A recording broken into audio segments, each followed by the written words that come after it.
6 a.m. The sound of handcuffs snapping shut echoed through the perfectly manicured cul-de-sac of Serenity Oaks Estates. Karen Sterling, still clutching that ridiculous clipboard like it was the holy grail of suburbia, shrieked at the top of her lungs. "This is my neighborhood. You can't do this to me." How does a parking dispute turn the self-appointed queen of HOA rules into a criminal dragged off her own lawn in front of 60 neighbors sipping their morning coffee? Let me back up and whisper this nightmare into your ear the way it actually unfolded, because trust me, the slow burn is what makes the explosion so damn delicious. My name's Ethan Brooks. 42, grease under the nails for life, owner of a small mobile auto repair rig here in suburban California. My wife Brooke is 38, works swing shifts that sometimes have her rolling in at dawn looking like she's seen every kind of human garbage the county can throw at her. We moved into Serenity Oaks 18 months ago, thinking quiet streets and good schools would be perfect. Big mistake. The neighborhood looked like every Instagram dream. Identical beige houses, lawns so green they hurt your eyes, decorative flags flapping in synchronized obedience. But underneath that picture-perfect surface sat the real ruler. Karen Sterling, 54, HOA president for 8 glorious years, retired insurance claims adjuster who specialized in denying everything from roof leaks to breathing. She had the kind of smile that said, "Bless your heart," while she was already calculating how much she could fine you for existing. My first morning I was loading tools into my 2018 Chevy Silverado. Nothing flashy, just a work truck with a ladder rack and my logo on the door, when the smell of Chanel No. 5 mixed with fresh-cut grass hit me like a slap. Karen materialized across the street, tape measure in one hand, clipboard in the other, wearing a pastel cardigan that probably cost more than my first car. She marched straight over like she owned the sidewalk. "Excuse me," she said in that syrupy voice that dripped fake politeness. "This is a residential neighborhood, not a construction yard." She pointed at my truck like it had personally insulted her garden gnomes. I blinked, still half asleep with coffee in hand. "Ma'am, this is my personal vehicle. I live here now. Registered to this address and everything." She pulled out a laminated sheet like it was the Constitution. Section 4.7 of the covenants clearly states no commercial vehicles over 6,000 pounds in driveways. 48 hours to remove it or face daily fines. Her eyes flicked past me to Brooke's unmarked sedan parked behind it, already snapping photos with her phone like some budget paparazzi. The sprinklers kicked on right then, hissing like they were laughing at the absurdity. I tried reason. I really did. It's my daily driver. No business conducted on premises. Can I see the full bylaws? Karen's smile never wavered, but her eyes went flat and cold. Rules are rules, Mr. Brooks. We value curb appeal and property values here. Translation: we value keeping out anyone who looks like they actually work for a living. That night I told Brooke over reheated pizza. She barely looked up from her coffee, still in her department hoodie, hair pulled back tight. "Honey, I deal with actual criminals all day. This is just paperwork." But I saw the tiny twitch in her jaw, the one she gets right before she starts cataloging evidence in her head. She asked about the photos, the timing, the way Karen had clocked our routines. Brooke's specialty back at the sheriff's office? Domestic harassment cases. Irony so thick you could spread it on toast. Next morning the official violation notice hit our mailbox like a declaration of war. 3 citations: commercial vehicle, unapproved overnight parking, a rule Karen apparently invented on the spot, and landscape deficiency because 2 dandelions had the audacity to bloom in the back corner. Brooke read them once, then twice, and her expression shifted from tired to cop mode in a heartbeat. "This isn't about parking, Ethan. This is about control." Time to read the actual covenants, all 47 pages of soul-crushing legalese. At 3 a.m., we spread the documents across the kitchen table like generals planning D-Day. Buried on page 31 was the exemption clause. Personal vehicles used occasionally for work are fine if registered at the residence and no business on premises. My truck qualified. Brooke's sedan definitely qualified. Karen's emergency amendment, closing the loophole?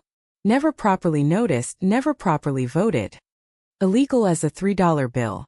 I drafted a polite email citing exact sections and requesting a hearing per dispute resolution rules. Karen's reply came faster than a bad credit score.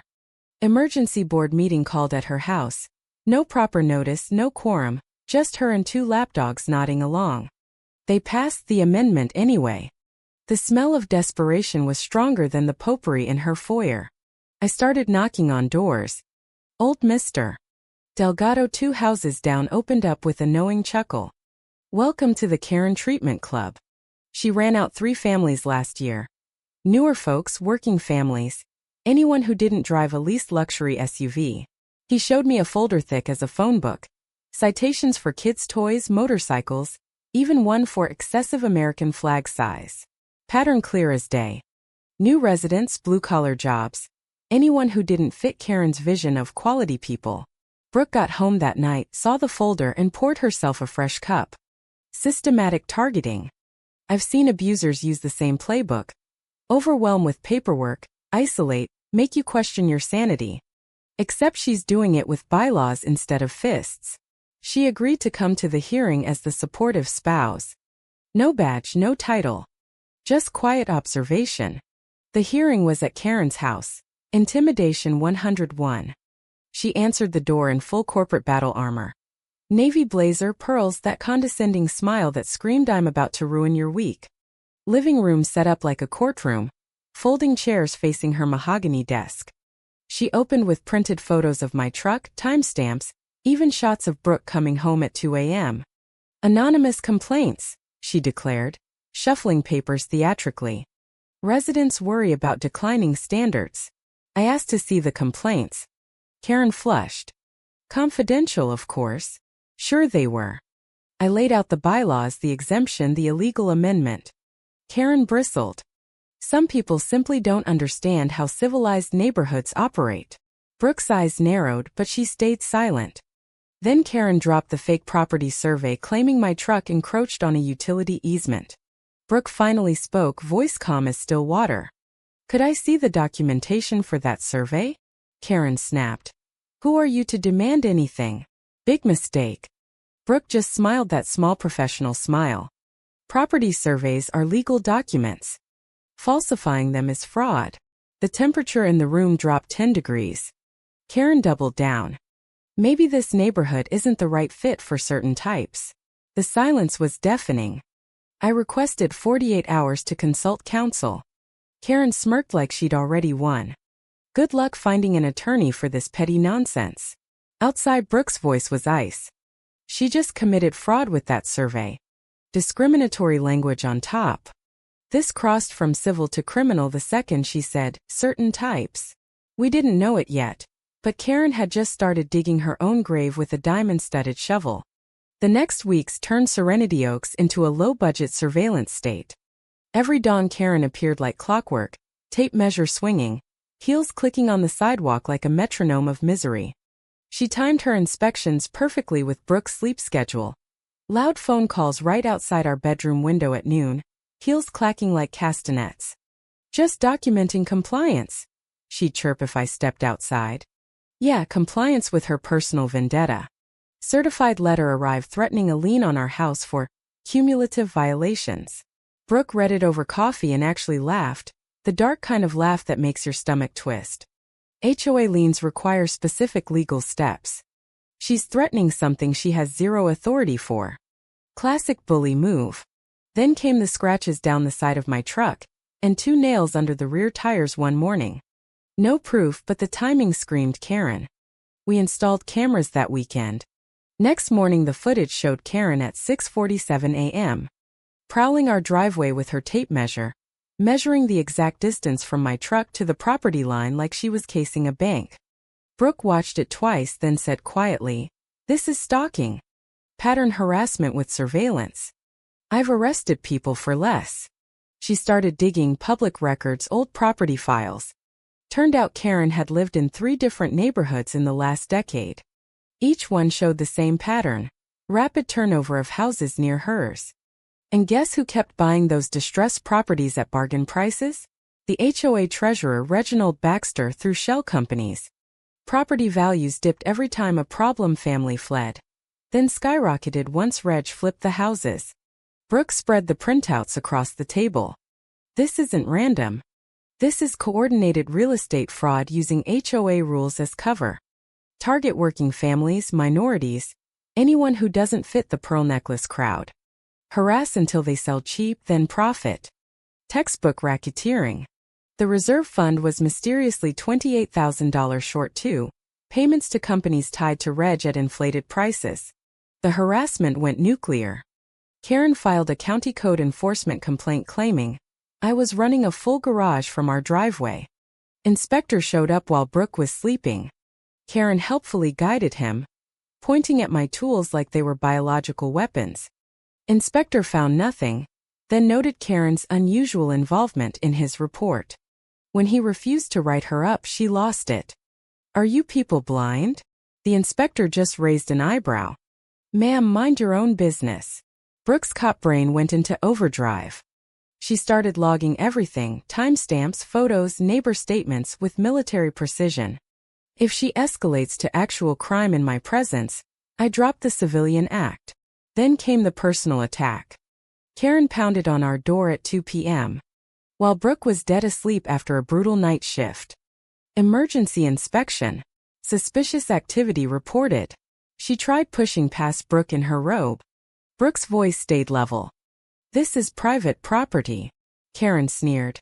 I know you people think you can ignore community standards. Brooke documented every word without breaking character. Later she told me, that's criminal trespass and threats. She's handing us the rope. We hosted what we called a neighborhood barbecue. Really a war council disguised as burgers and potato salad. 7 families showed. Mr.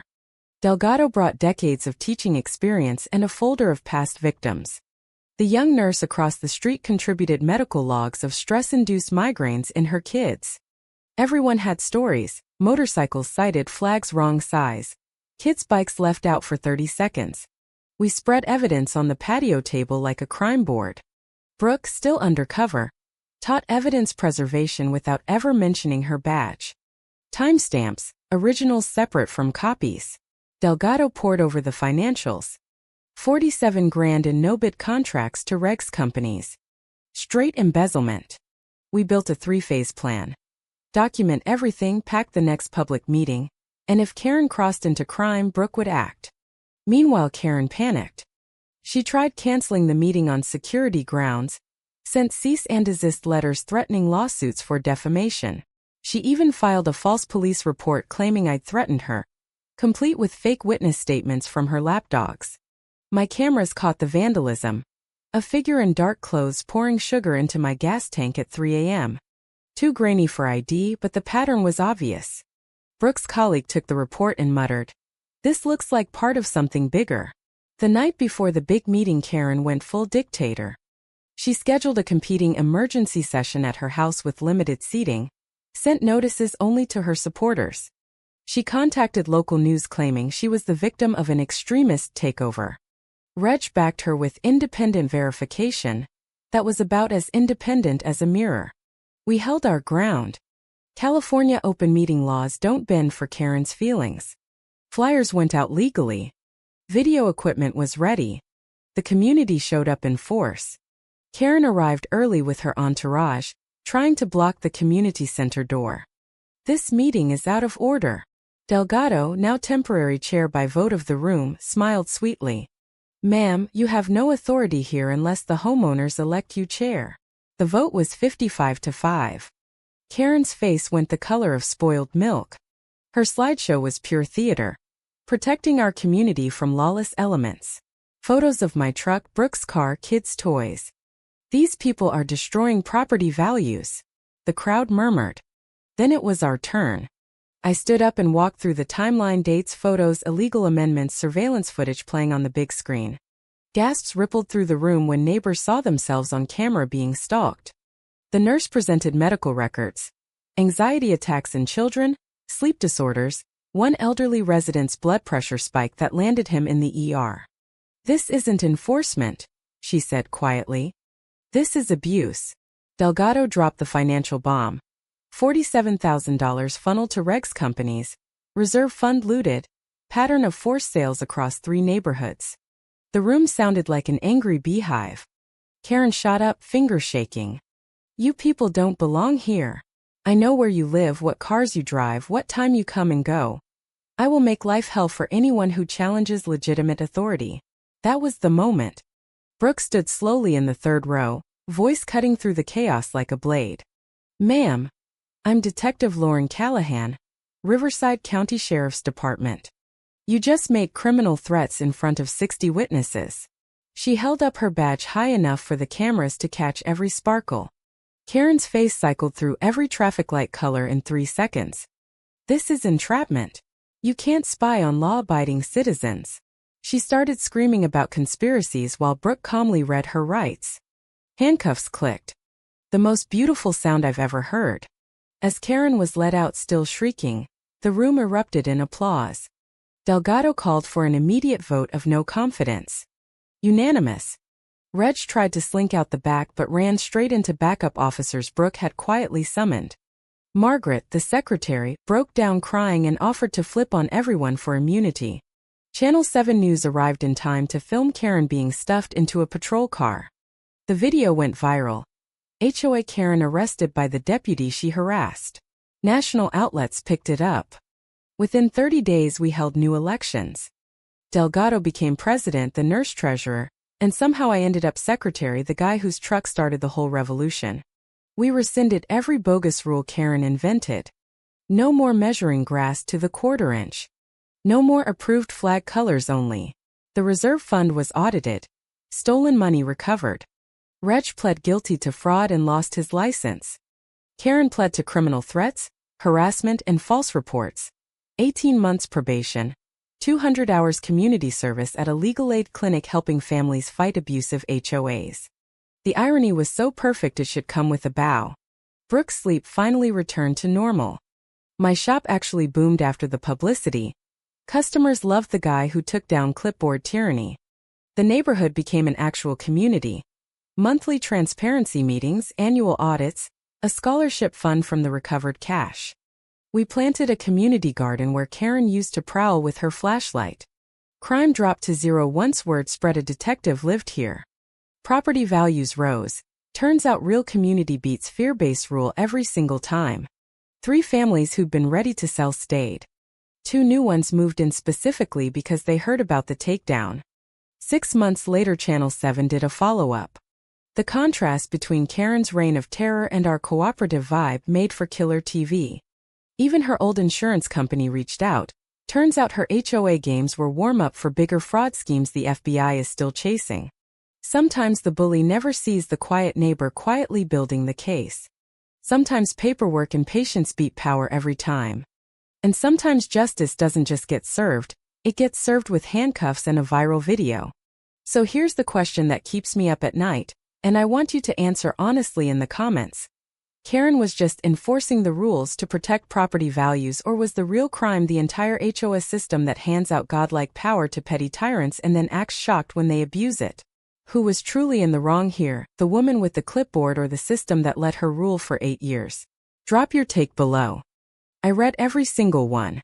And if you've got your own HOA horror story, hit me with it.